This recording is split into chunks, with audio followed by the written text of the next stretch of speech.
ലീഗിനെ ലോകകപ്പിൻ്റെ ഫൈനൽ മത്സരത്തിൽ സ്പെയിൻ മെസ്സിയെ പൂട്ടിയതുപോലെ പൂട്ടിയിട്ടിരിക്കുകയാണ്.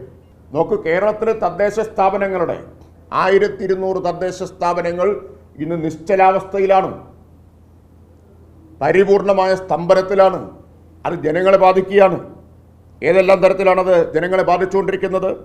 എല്ലാ വികസനക്ഷേമ പ്രവർത്തനങ്ങളും സ്തംഭിച്ചതിലൂടെയാണ് അത് ഇന്ന് തദ്ദേശ സ്ഥാപനങ്ങളുടെ പ്രവർത്തനത്തെ അട്ടിമറിച്ചിട്ടുള്ളത്. അംഗനവാടി പോഷകാഹാര വിതരണം, അംഗൻവാടികളിലെ പോഷകാഹാര വിതരണം പൂർണ്ണമായിട്ട് നിലച്ചിരിക്കുകയാണ്. പാലിയേറ്റീവ് പ്രവർത്തനം പൂർണ്ണമായിട്ട് നിലച്ചിരിക്കുകയാണ്.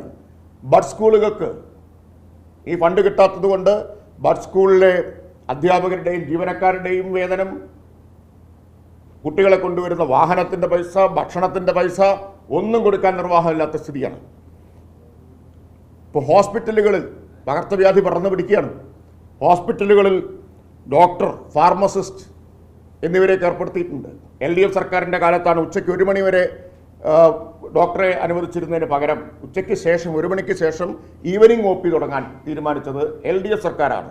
അതിനുവേണ്ടി ഡോക്ടറെയും ഫാർമസിസ്റ്റിനെയും അധികമായി വെക്കാൻ തദ്ദേശ സ്ഥാപനങ്ങൾക്ക് അനുമതി കൊടുത്തത് LDF സർക്കാരാണ്. ഇപ്പോൾ ഈവനിങ് OP മുടങ്ങിയിരിക്കുകയാണ്. എല്ലായിടത്തും ഈവനിങ് OP മുടങ്ങിയിരിക്കുക. കാരണം ശമ്പളം കൊടുക്കാനില്ല. ശമ്പളം കൊടുക്കാനില്ലാതെ വന്നതോടുകൂടി ഡോക്ടർമാരും ഫാർമസിസ്റ്റുകളൊക്കെ ജോലി ഉപേക്ഷിച്ച് പോയി. മാസം 4.5 കഴിഞ്ഞല്ലോ. പിന്നെ ഏറ്റവും പ്രധാനപ്പെട്ട കാര്യം, ലൈഫിൻ്റെ തുടർഗഡുക്കൾ കൊടുക്കാൻ പറ്റാത്ത സ്ഥിതിയാണ്. 1,07,000-ഓളം ആളുകൾ വീട് പൊളിച്ചിട്ട് നിർമ്മാണം നടത്തിക്കൊണ്ടിരിക്കുകയാണ് കേരളത്തിൽ. ലൈഫിൻ്റെ തുടർഗഡു കൊടുക്കണമെങ്കിൽ ഓരോ തദ്ദേശ സ്ഥാപനവും 20% വീതം അവരുടെ വികസന ഫണ്ടിൻ്റെ, സർക്കാർ കൊടുക്കുന്ന വികസന ഫണ്ടിൻ്റെ 20% ലൈഫിന് നീക്കിവെക്കേണ്ടതാണ്. എങ്ങനെ നീക്കിവെക്കും? ഫണ്ട് കൊടുക്കാതിരുന്നാൽ എങ്ങനെ നീക്കിവെക്കാൻ കഴിയും? അപ്പോൾ വീട് പൊളിച്ചിട്ടുള്ളവർ ഈ ഗഡു കിട്ടാതെ വലയുകയാണ്. ആകെ അല്പമെങ്കിലും ആശ്വാസം സംസ്ഥാന സർക്കാർ, LDFൻ്റെ കാലത്ത് സംസ്ഥാന സർക്കാർ വായ്പ എടുത്തു കൊടുക്കുന്ന തുകയുണ്ട്. ഞങ്ങൾ അധികാരമൊഴിയുന്നതിന് മുമ്പ് തന്നെ ഹഡ്കോയിൽ നിന്ന് 1500 കോടി രൂപ വായ്പയെടുത്ത് ലഭ്യമാക്കിയിരുന്നു. അതുകൊണ്ട് ആ വായ്പാ ഗഡു ഇപ്പോൾ കൊടുക്കുന്നുണ്ട്.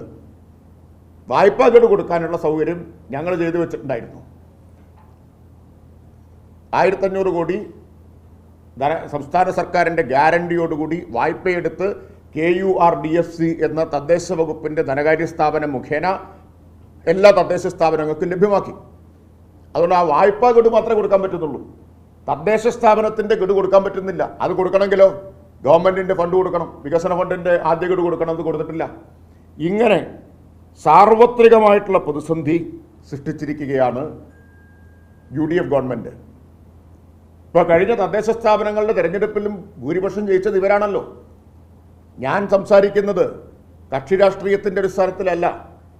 കേരളത്തിൽ ഭൂരിപക്ഷം വരുന്ന തദ്ദേശ സ്ഥാപനങ്ങൾ ഭരിക്കുന്ന UDFൻ്റെ കൂടി തദ്ദേശ ഭരണ സമിതികൾക്ക് വേണ്ടിയാണ് സംസാരിക്കുന്നത്. അവർക്കാർക്കും ആക്ഷേപമില്ലേ? ഇപ്പം ആരും പ്രമേയം പാസ്സാക്കി അയക്കുന്നില്ലല്ലോ. ആരും പ്രമേയം പാസ്സാക്കിയിട്ട് അയക്കുന്നില്ലല്ലോ സംസ്ഥാന ഗവൺമെൻറ്റിന്. ലീഗിൻ്റെ മന്ത്രിയല്ലേ തദ്ദേശ വകുപ്പിൻ്റെ മന്ത്രി. ഇത് വല്ലതും അറിയുന്നുണ്ടോ? ഇത് വല്ലതും അവരെ ബാധിക്കുന്നുണ്ടോ?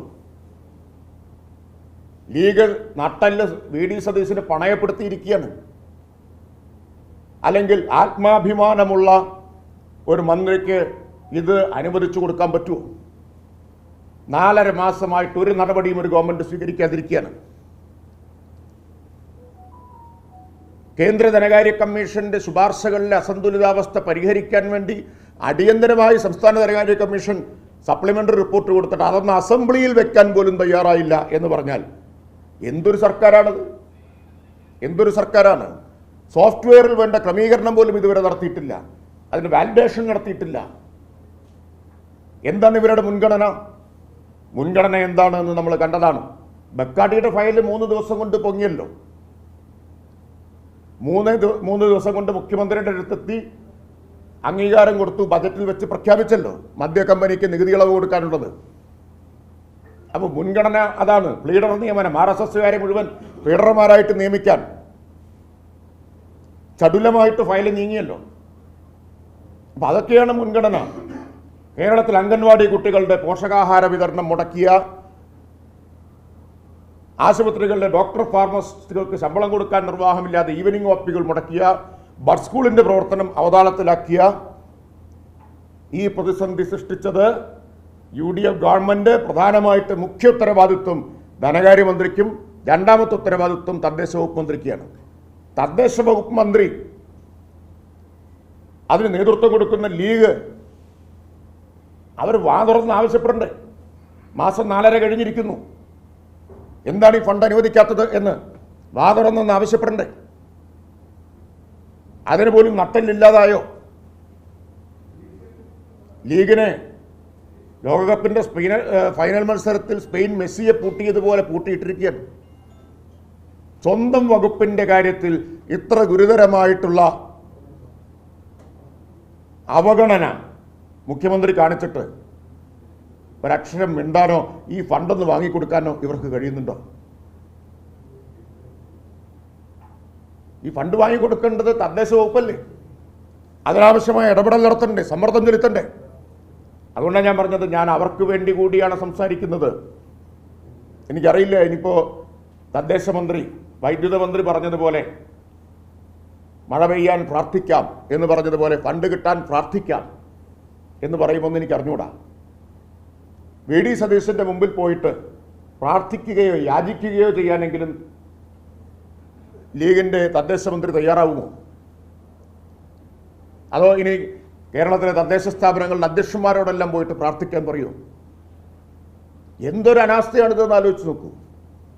സാമ്പത്തിക വർഷത്തിൻ്റെ പകുതിയായിട്ടും തദ്ദേശ സ്ഥാപനങ്ങൾക്ക് ഫണ്ട് കൊടുക്കുന്നില്ല. കേരളത്തിൻ്റെ അധികാര വികേന്ദ്രീകരണത്തെ അട്ടിമറിക്കുകയാണ് ചെയ്യുന്നത്. അതിൻ്റെ ഭാഗമാണ് പ്ലാനിംഗ് ബോർഡിനെ തിങ്ക് ടാങ്ക് ആക്കാൻ തീരുമാനിച്ചതും. അതും അധികാര വികേന്ദ്രീകരണത്തെ വളരെ ദോഷകരമായിട്ട് ബാധിക്കുന്ന കാര്യമാണ്. ഞാനിപ്പോൾ എല്ലാം പറയുന്നില്ല. ഫണ്ടിൻ്റെ പ്രശ്നം അതീവ ഗുരുതരമായിട്ടുള്ള പ്രശ്നമാണ്. തദ്ദേശ സ്ഥാപനങ്ങളെ നിശ്ചലമാക്കി മാറ്റിയിരിക്കുകയാണ്. പ്രാദേശികമായ വികസനത്തെ, ക്ഷേമ പ്രവർത്തനങ്ങളെ പൂർണ്ണമായിട്ട് അട്ടിമറിച്ചിരിക്കുകയാണ്.